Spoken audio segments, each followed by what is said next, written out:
누가복음 15장 17절로 24절입니다. 누가복음 15장 17절로 24절까지 교독하겠습니다. 이에 스스로 돌이켜 이르되 내 아버지에게는 양식이 풍족한 품꾼이 얼마나 많은가. 나는 여기서 주려 죽는구나.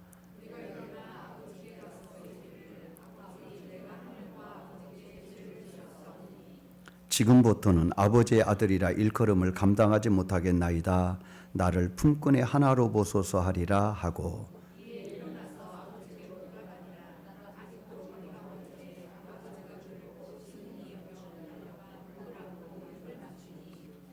아들이 이르되 아버지, 내가 하늘과 아버지께 죄를 지었사오니 지금부터는 아버지의 아들이라 일컬음을 감당하지 못하겠나이다 하나,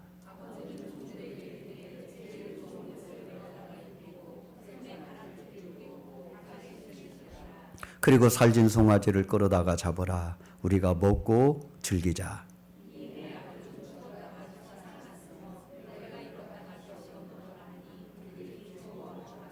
아멘. 우리 옆에 분, 좌우 앞에 분을 인사합니다. 9월에는 좋은 날이 있습니다. 예.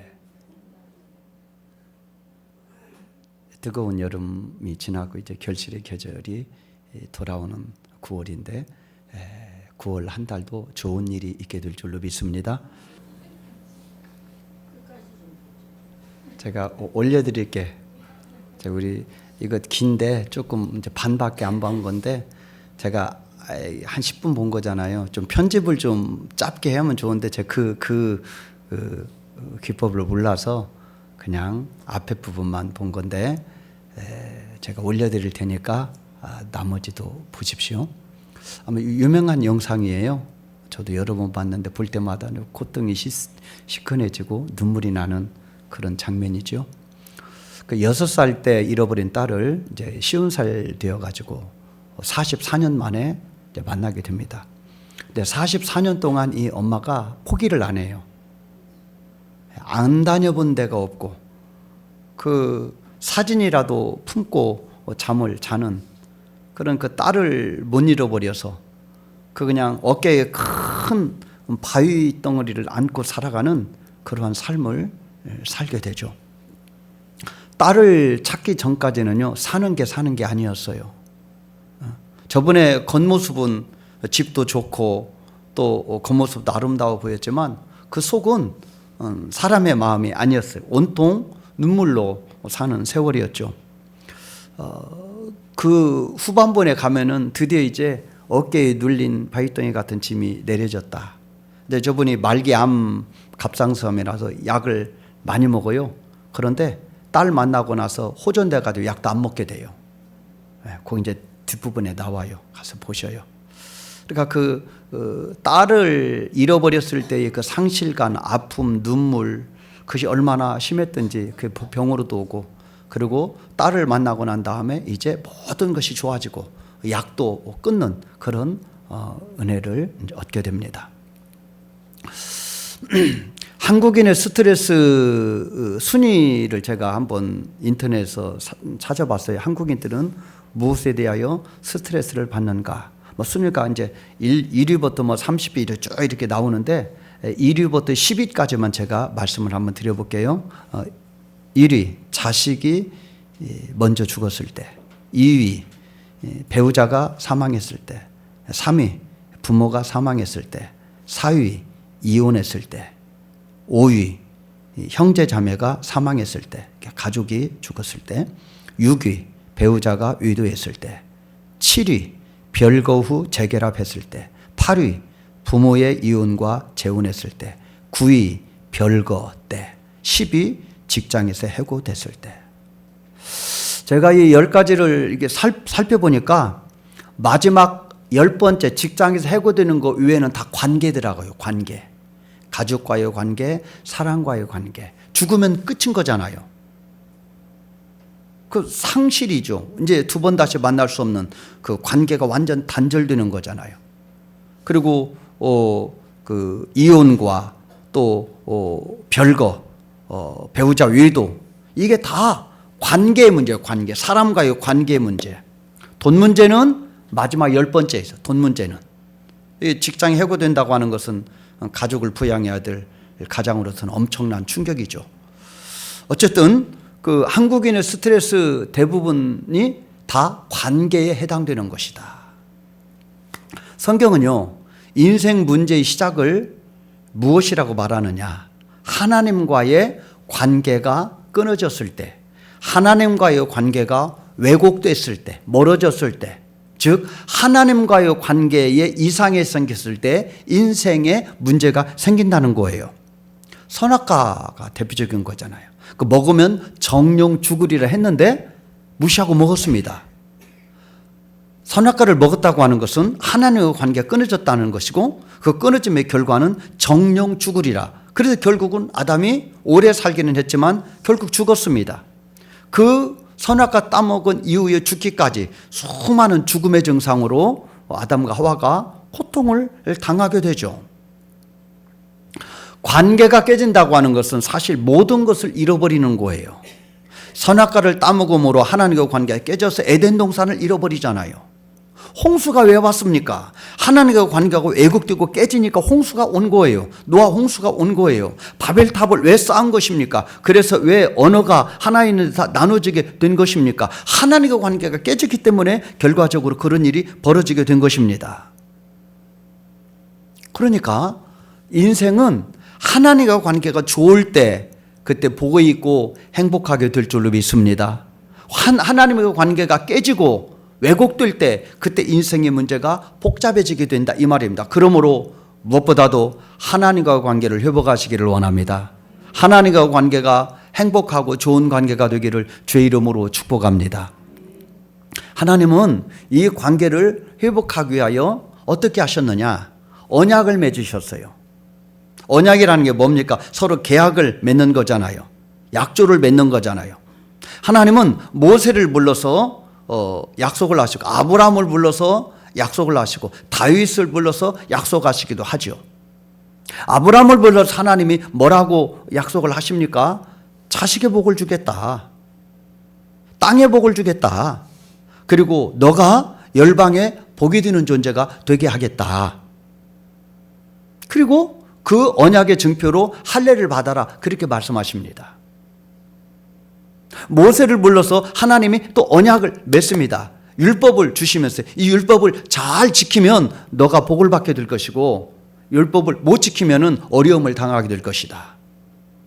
그리고 그 언약의 증표로 안식일을 주십니다. 안식일을 잘 지키면 나를 사랑하고 경외하는 것을 내가 알겠다. 하나님이 다윗을 불러서 또 언약을 맺습니다. 다윗, 너의 왕위가 영원하리라. 그 다윗의 후손으로 예수님이 오신 것이죠. 그리고 다윗으로 후손으로 오신 예수님은 하나님의 나라를 세워서 하나님의 통치, 하나님의 왕 되심을 이루는 하나님의 나라를 세우고, 지금도 그 하나님은 왕이 되는 줄로 믿습니다. 그 언약의 증표, 그 언약의 증표로 성찬을 세우셨어요.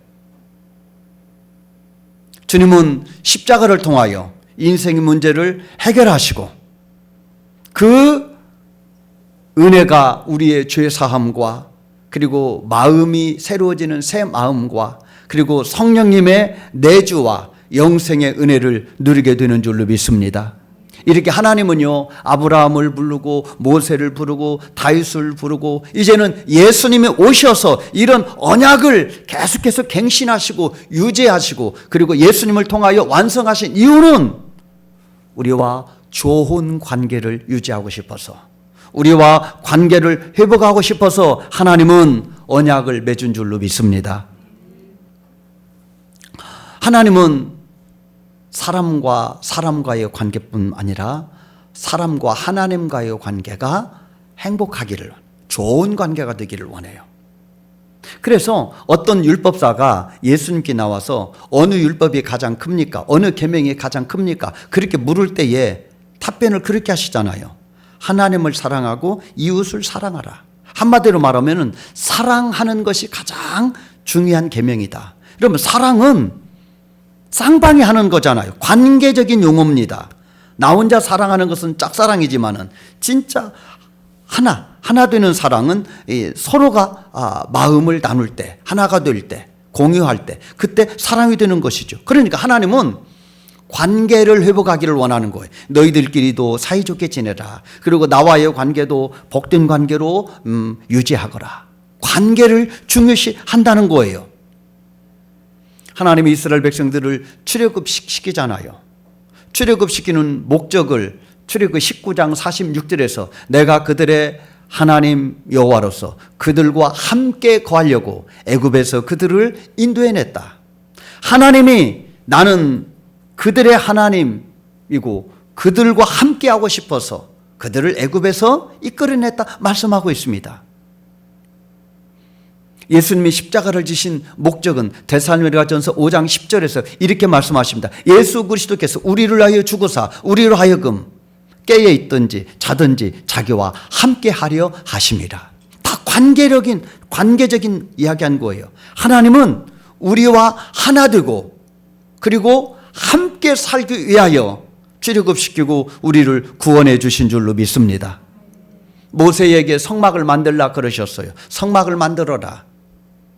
하나님이 집이 없어서 성막을 만들어라가 한 게 아니죠. 하나님의 성방을 만들라 하면 너희 중에 내가 함께하고 있다고 하는 것을, 너희 중에 내가 임재하고 있다고 하는 것을 보여주기 위하여 성막을 만들라 한 것입니다. 성막을 만들었더니 하나님이 구름기둥으로 불기둥으로 성막 위에 임재하셔서 시각적으로 하나님이 나와 함께 하시는구나, 우리와 함께 하시는구나 라고 하는 것을 느끼게 한 거예요. 그러니까 하나님은 모든 것을 우리와 화목하고 하나 되기 위하여 좋은 관계를 맺기 위하여 그렇게 하셨다 이 말입니다. 그러므로 믿음은 하나님과 관계를 회복하는 것인 줄로 믿습니다. 하나님과 좋은 관계가 되면 우리가 무슨 염려, 근심, 걱정하며 살겠습니까? 그것이 믿음인 거잖아요. 하나님이 나를 사랑하시고 내가 하나님을 의지하고 산다면 그게 성도의 능력이고 권세가 되는 줄로 믿습니다. 지난주에 우리 문현수 집사님이 그 왼쪽 어깨의 인대가 끊어졌다고 그래가지고 수술을 받고 퇴원해서 아마 오늘 그것 때문에 못 나오신 것 같습니다. 사모님이 그 문영수 집사님하고 이제 통화를 하고 저도 가서 이제 기도도 해드리고 그랬습니다만은 사모님이 수술하고 난 다음에 문 집사님하고 통화하고 저한테 그래요. 우리 문 집사님 간증 한번 시켰으면 좋겠다고. 간증 한번 시켰으면 좋겠다고 그래요. 여러분 문현수 집사님 건강이 어떻다는 건 제가 말 안 해도 여러분이 다 알잖아요. 정말 지금 그 류마티스 관절염입니까? 그것이 지금 10년 이상 더 돼서 온몸이 다 망가졌잖아요. 정상적인 생활하는 것은 불가능합니다. 손 한번 만져보세요. 진짜 손이 아니에요. 너무 가슴이 아프잖아요. 그런데요, 문 집사님이 찡그리는 거 한번 보셨습니까? 원망하고 불평하는 것 들어본 적 있습니까? 얼마나 밝은 마음을 가지고 그렇게 죽을 것 같은 그런 삶의 질곡 가운데서도 밝고 그리고 희망찬 소망 가운데 살아가고 있는지 몰라요. 이것이 믿음의 능력이죠. 우리 교회에는 그런 분들이 많아요. 무슨 병을 고치는 신유의 은사만 나타나야 그것이 성령의 능력이 아니고 죽을 것 같은 그런 환경과 조건 속에서도 오뚜기처럼 변하지 않는 하나님을 바라보고 의지하고 사모하는 믿음이 그것이 진짜 믿음인 줄로 믿습니다. 그러니까 하나님과 관계가 정말 돈독하고 하나님과 관계가 선명하고 하나님과 관계 뜨겁기 때문에 환경과 조건은 정말 고통스럽지만은 그 하나님을 생각하면 다시 일어날 힘을 얻게 되고 내일을 기대하게 되고 은혜를 사모하고 담대하게 살아가게 되는 줄로 믿습니다. 하나님과 관계죠. 결국은 하나님을 의지하는 그 마음이 충만하기 때문에 그것이 자신의 능력이고 자산이 되는 거예요. 오늘 본문은 우리가 너무나 잘 아는 내용, 탕자, 일명 탕자의 비유입니다. 어떤 아버지 밑에 두 아들이 있는데 둘째가 아버지가 두 눈을 시퍼렇게 뜨고 있는데도 나에게 넘겨줄 유산을 미리 주십시오. 졸라 유산을 타가지고 먼 나라 타국으로 가서 살았는데 쫄딱 망하게 됩니다. 먹을 것이 없어서 남의 집에 종살이를 하는데 유대인들이 싫어하는 돼지를 치는 일을 하게 됩니다. 얼마나 배가 고팠던지 돼지가 먹는 쥐염 열매를 먹는데 그것도 부족해서 배가 고파요. 그래서 이 둘째 아들이 결단합니다. 내 아버지 집에는 먹을 것이 많은데 내가 여기서 줄여 죽는구나.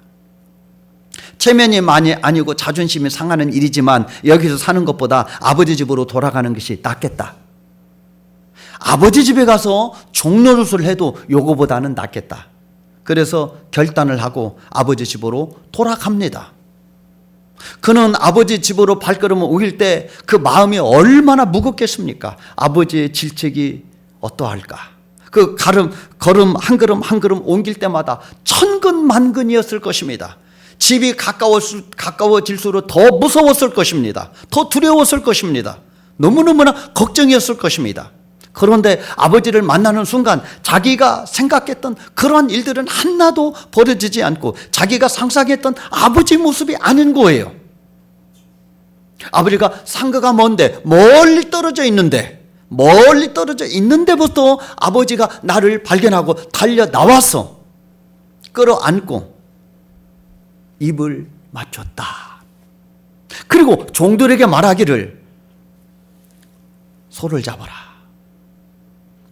모든 동네 사람들을 불러서 잔치를 벌이자. 그리고 이 아들에게 새 옷을 주고 가락지를 끼워주고 새 신발을 주고.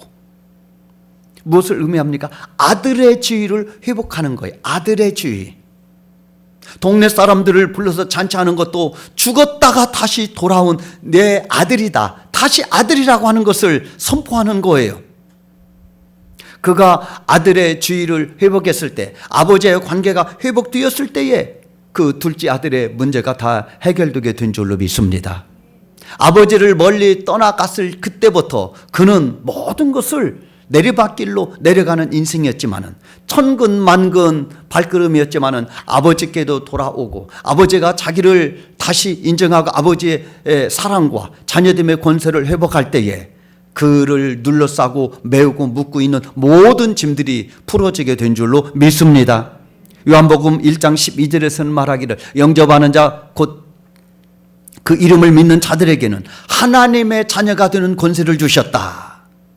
예수 그리스도를 영접하는 사람에게는 하나님의 자녀가 되는 특권을 주신 줄로 믿습니다.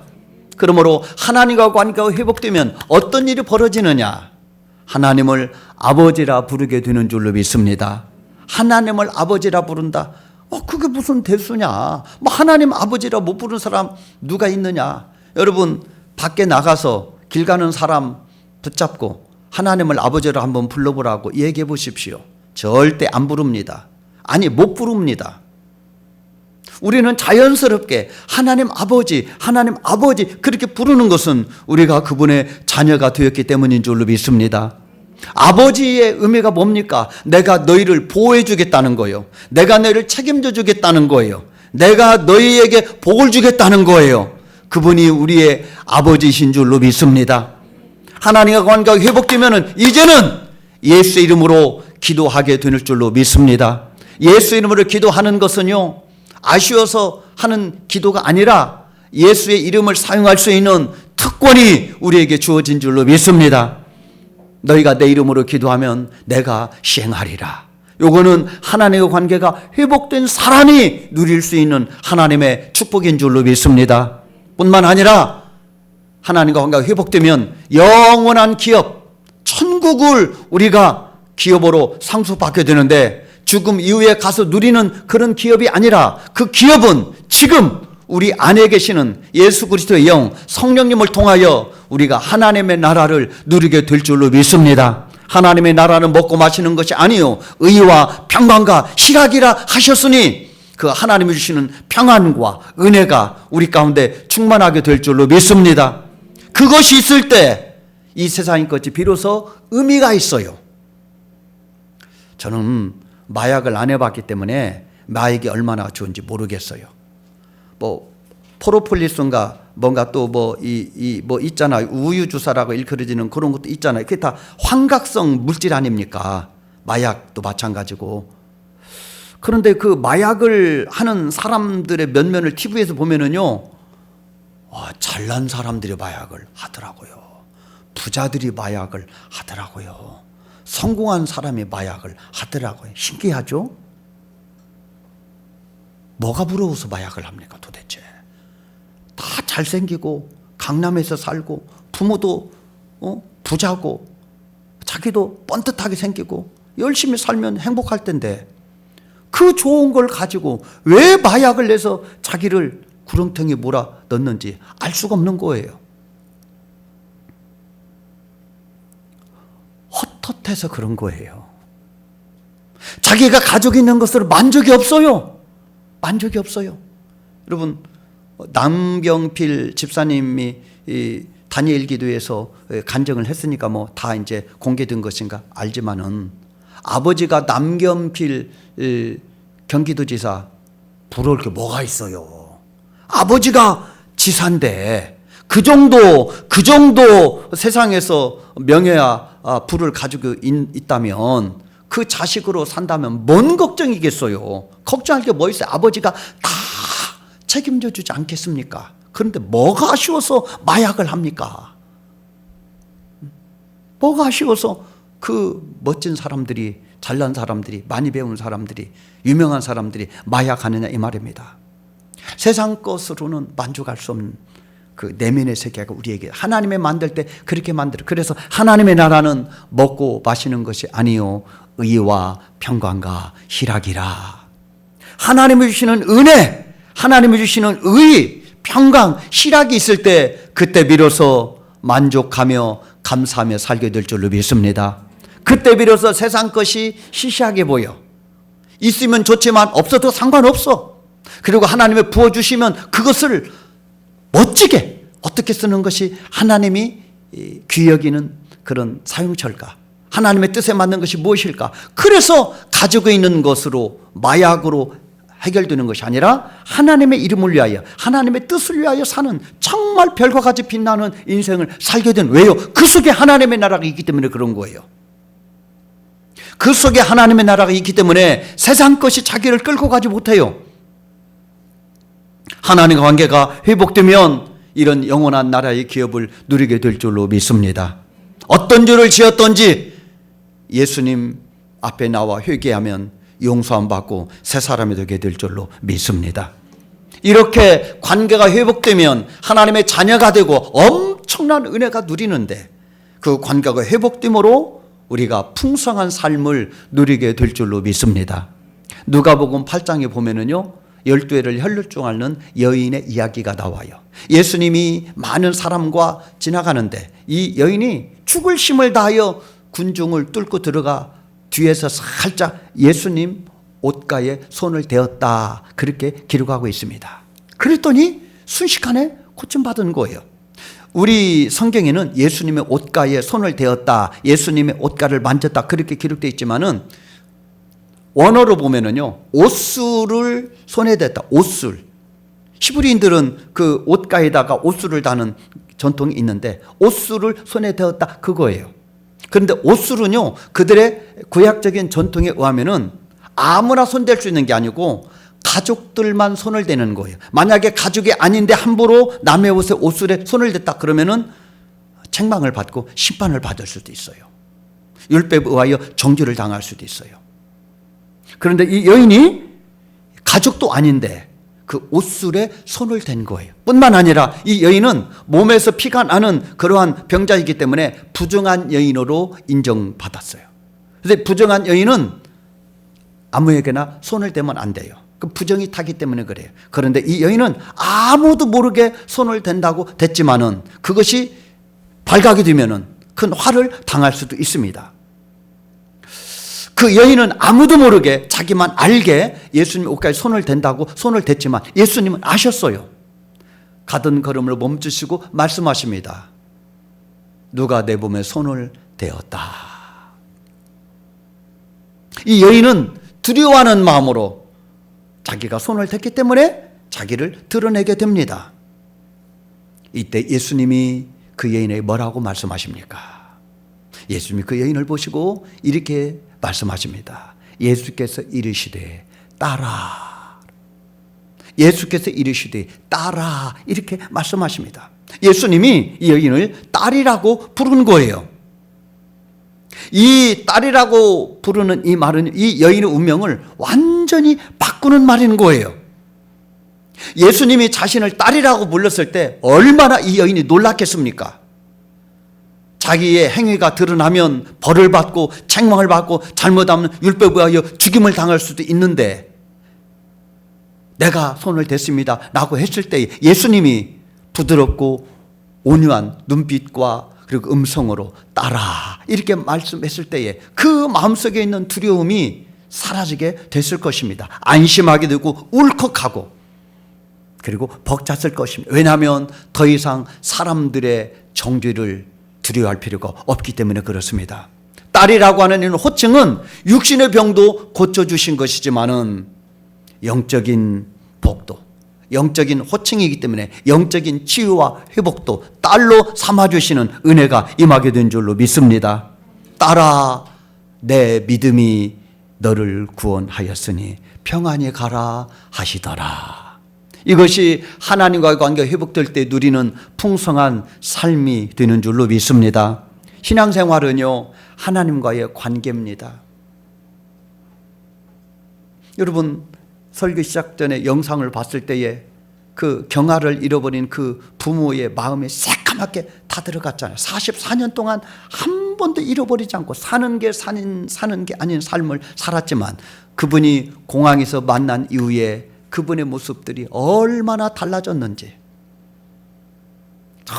얼마나 행복해 하는지. 사단은요, 어떻게 하든지 우리와 하나님 관계를 깨려고 합니다. 갖은 방법을 통하여 하나님과의 우리와 관계를 훼손하려고 합니다. 그런데 로마서 8장에서는 이렇게 말씀하십니다.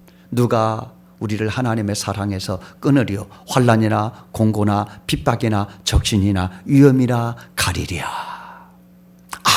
아무것도 우리를 하나님과의 관계에서 끊을 수 없다고 하는 것입니다. 그러므로 우리가 혹 어떤 상황 가운데 죄를 범하였다 할지라도 회개하고 하나님 앞에 나가면 하나님이 다시 받아주시고 우리를 하나님의 자녀된 은혜 가운데 거하게 해주실 줄로 믿습니다. 하나님은 우리를 보호하시고 책임져 주시는 분이다. 이 사실을 한시도 잊지 말고 어떤 상황 가운데서도 사단이 우리를 유혹하고 시험하고 어려울 때도 담대하게 나는 하나님의 자녀다. 나는 예수님의 피값으로 산 보배로운 존재다. 나는 하나님의 자녀라고 하는 이 믿음으로 담대하게 세상에 선포해야 될 줄로 믿습니다. 하나님 관계 회복되면 우리는 하나님의 자녀가 됩니다. 하나님의 자녀는 아버지 것을 누릴 수 있는 특권이 있는 것입니다. 탕자가 아버지 집에 돌아왔을 때에 아버지 것이 자기 것가 되고 아버지 집에 있는 것을 이제 마음껏 살아갈 수 있는 특권이 있었던 것처럼 우리는 하나님의 자녀로서 하나님 나라 안에 있는 모든 풍성함을 누릴 수 있는 특권과 은혜가 주어지게 된 줄로 믿습니다. 신앙생활은 하나님과의 관계입니다. 여러분, 하나님을 생각하면요, 사모하는 마음이 있어야 돼요. 간절한 마음이 있어야지. 하나님을 생각하면은 쥐구멍이라도 들어가고 싶고 미안하고 죄송하고 이런 마음보다는 하나님을 생각하면 하나님을 사모하고 갈망하고 그 하나님을 더 소유하고 싶은 그런 열정으로 그 하나님의 이름을 부를 때 진정한 믿음의 관계, 풍성한 삶을 누릴 수 있는 하나님과의 관계가 될 줄로 믿습니다. 믿음은 하나님과 관계를 회복하는 것입니다. 하나님과 행복한 관계, 사랑의 관계, 믿음의 관계, 좋은 관계로 살아갈 수 있는 저와 여러분 되기를 주의 이름으로 축복합니다.